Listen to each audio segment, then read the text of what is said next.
Hi, and welcome back to another conversation for synchronization. I'm Jennifer Hill, and you are joining me today with a dear friend, a mentor of mine, and peer, Dr. Julia Ivy. Dr. Ivy has done so much work on synchronization and on the B-Edge principles, which we're going to get into a little bit today. And as we're going along this journey, we're exploring different ways that you can bring synchronization to your life. In today's episode, we're going to play with the idea of synchronization for veterans. What does that mean? Dr. Ivy, why don't you tell us a little bit about what synchronization for veterans mean, and maybe give us a little history again of B-Edge in case this is someone's first time joining us today. Thank you so much, first of all, to having me here. And every time, every meeting what we have with you, Jennifer, it's a new stage of me thinking about something else, what we can do to help people around, just to be more, more centered, and at the same time more natural with outside environment. So let's start with what synchronization is. Synchronization, in my concept, is finding like a right kind of synchronizing move between inner me, something what is my core, and outside environment. It might be your employer, it might be your new job, it might be your new husband, it might be something what is outside of you. Of course, because I am a strategy professional, I am more about strategic side of this. But my other side, which is a psychology background, helps me to see how it might work beyond strategy. So again, we have our personal core, our personal strategy, our personal voice, our personal me, and also around us, organizations and markets and everything, they have their own vibe, their own vibe. So the point is, instead of me trying to really fit their vibe, losing me, or instead of me standing and saying like, this is me, and I don't care about what is your vibe, instead finding this kind of dance, kind of like jazz together, like energy, vibes going together. And this is what BH is an instrument for doing this.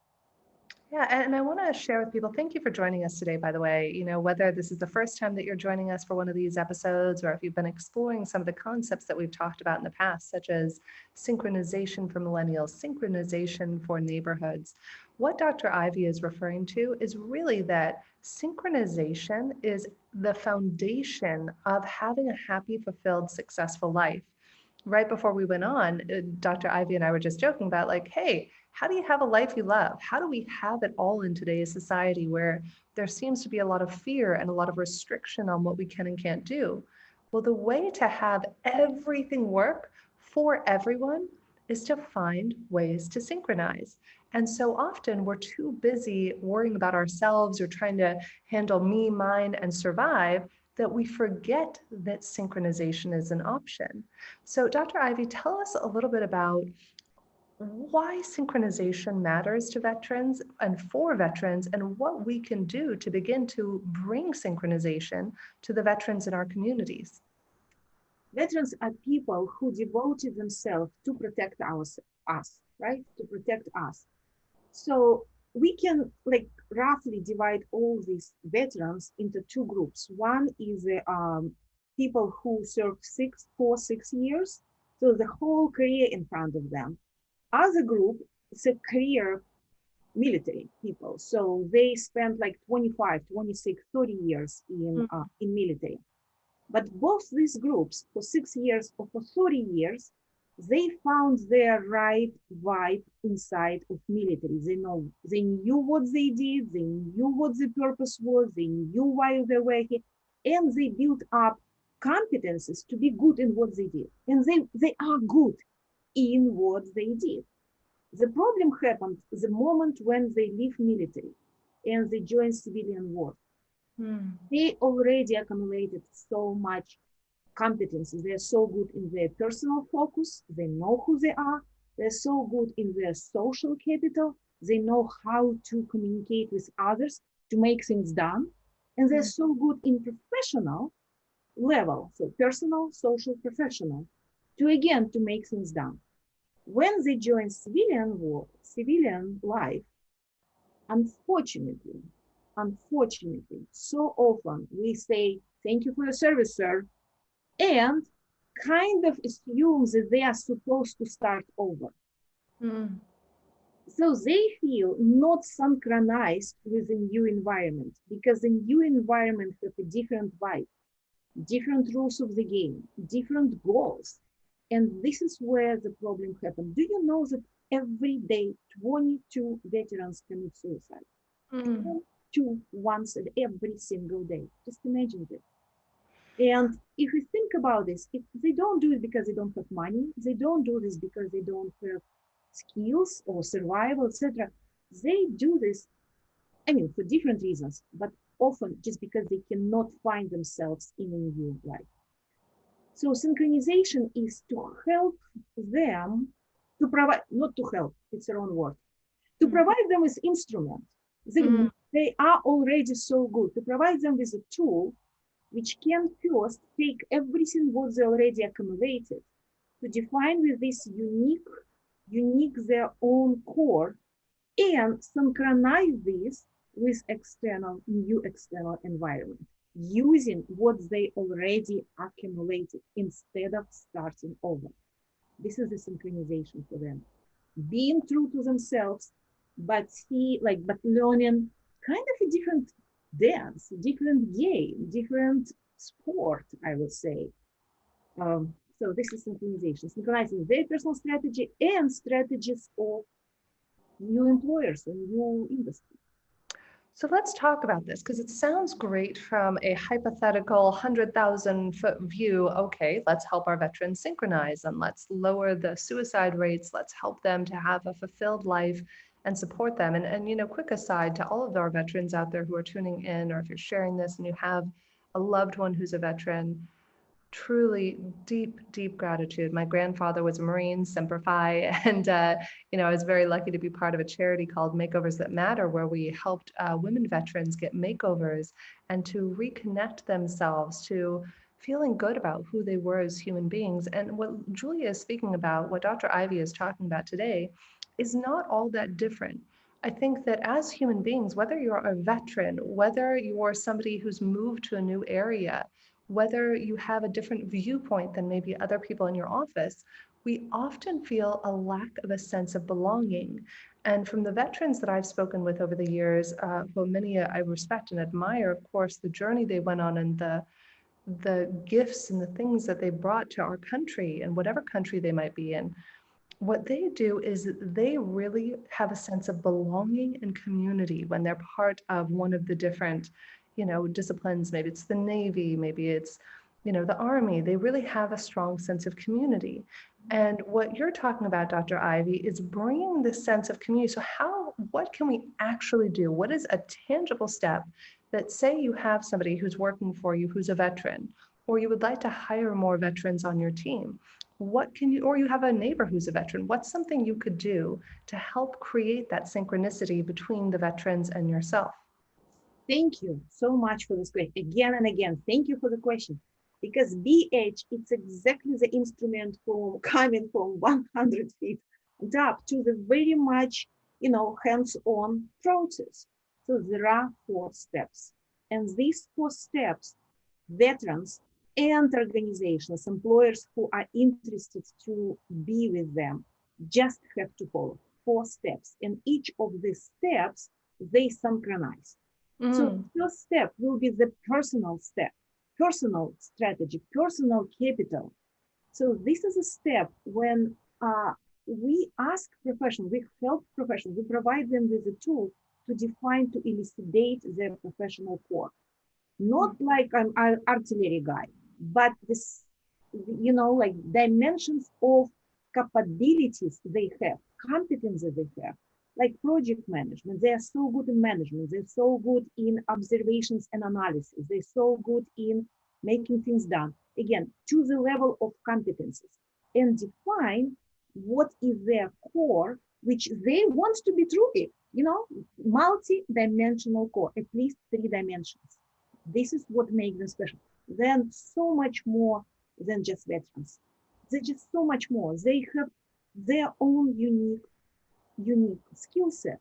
So the companies at the same time must define, we are so interested in what you already have. We don't want you to start over. We want you to capitalize on what you already accomplished. Tell us, because your unique perspective as a veteran, is exactly what we need for our own competitive advantage. So this is the step number one, personal one. And when this happens, veterans feel that like, yeah, I am, I have so much to share. Yes, I'm here. Then second step would be social. It's exactly what we just told.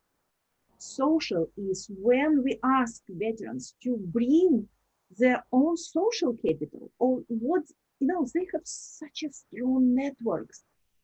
Companies would be smart if they say, we need it, please help us with this, and synchronize at this level. So when veterans know how to ask, how to analyze new environment, they're good in this.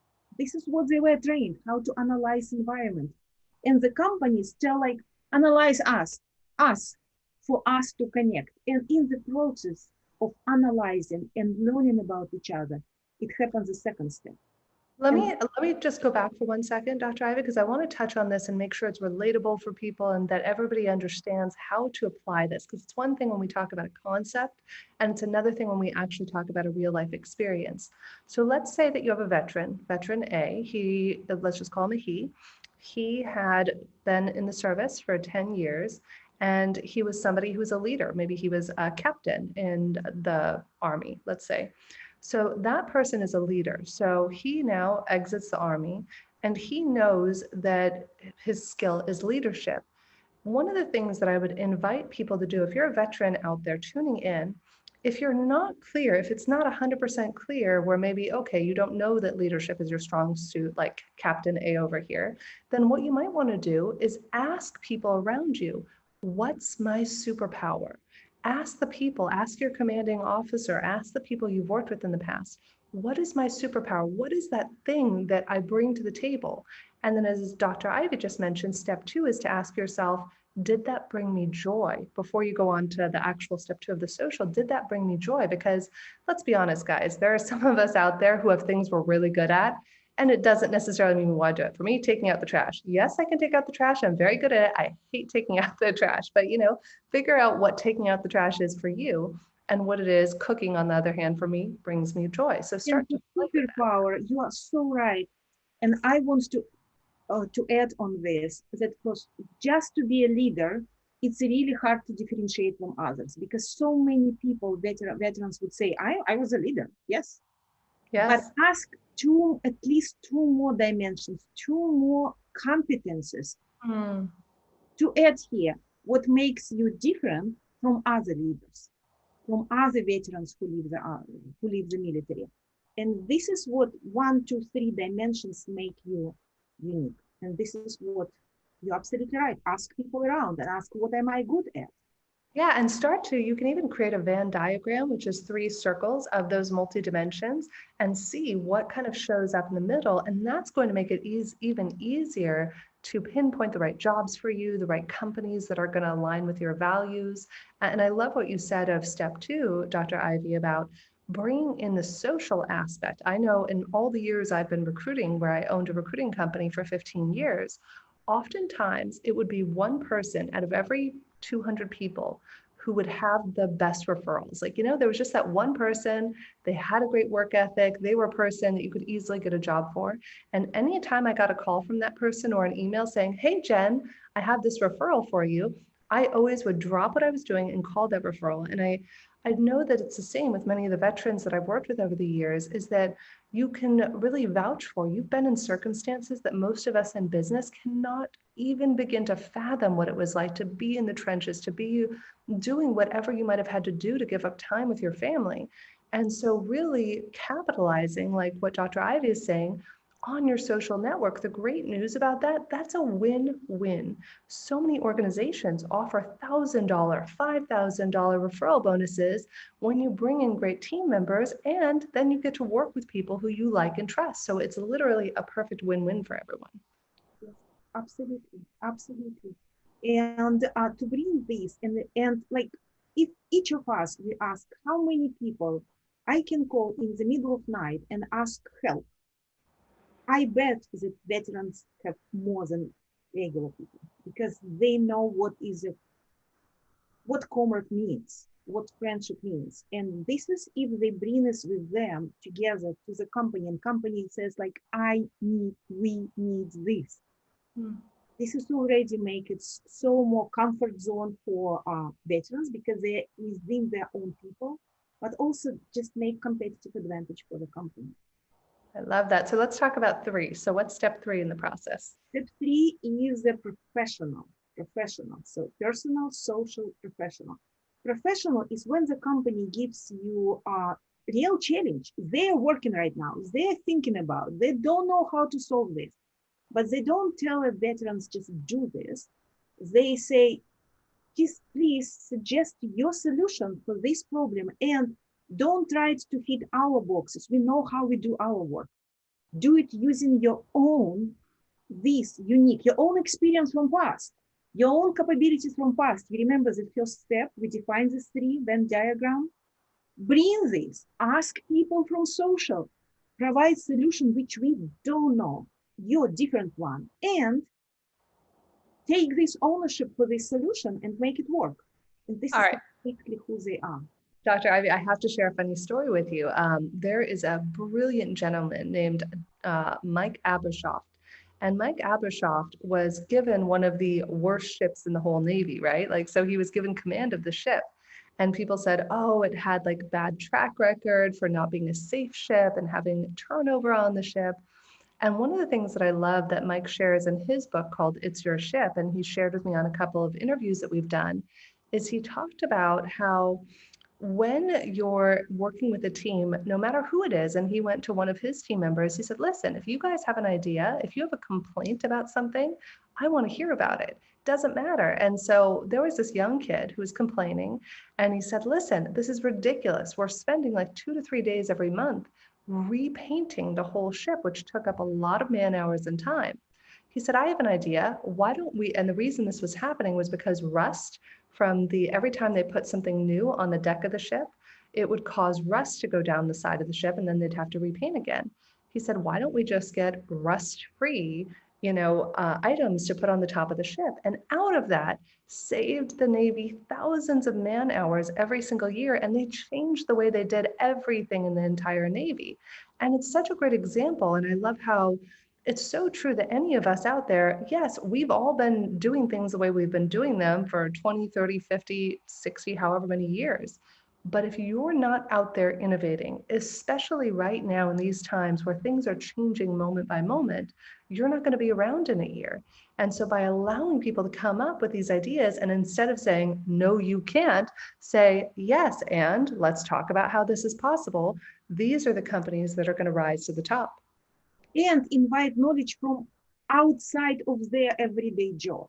And you see, your wonderful example. And when this young guy brought his ideas outside of the Navy and helped Navy to be better, right?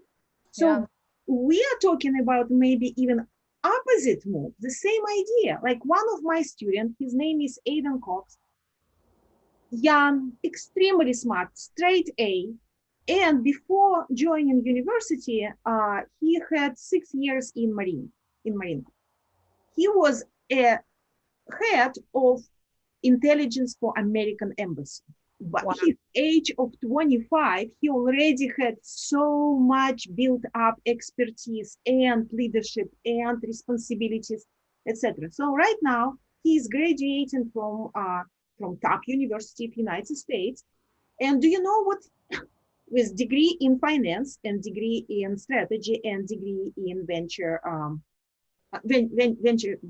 entrepreneurial and venture development. Venture capitalism, Venture probably. capitalism. So Yeah. what he has offers to start kind of like entering jobs like any other students, just like he is not just any other graduate. He already so much more advanced. So instead of looking at him as just as a new professional in the market, look at his unique combination of his skills. And yes, plus finance, plus strategy. Ask about number 3 dimension of this intelligence background, of this, what he learned and what he accomplished already in his past life. And yeah, look at him differently and give him the problem to solve. Like exactly in your example, which he can be him instead of trying to be one more finance guy or one more venture capitalist guy, one more somebody else guy. He would be special and just he would make it done. I promise. Exactly. All right. Well, let's get into number 4 because our time is almost up today. So I want to make sure to give everybody exactly what we promised. So what So is the fourth? yes, number 4, it's excite the industry. You see, personal capital, social capital, professional capital. And unfortunately, the number 4 step is where they can bring together and utilize this, just to present this and talk about themselves in the language of the company and talk about the company in the language of their own expertise. So this is the last step when you bring all together. It's more about communication. It's more about impression management. And our veterans sometimes kind of shy or too scripted. They kind of like, they're not supposed to sell themselves because this is not who they are.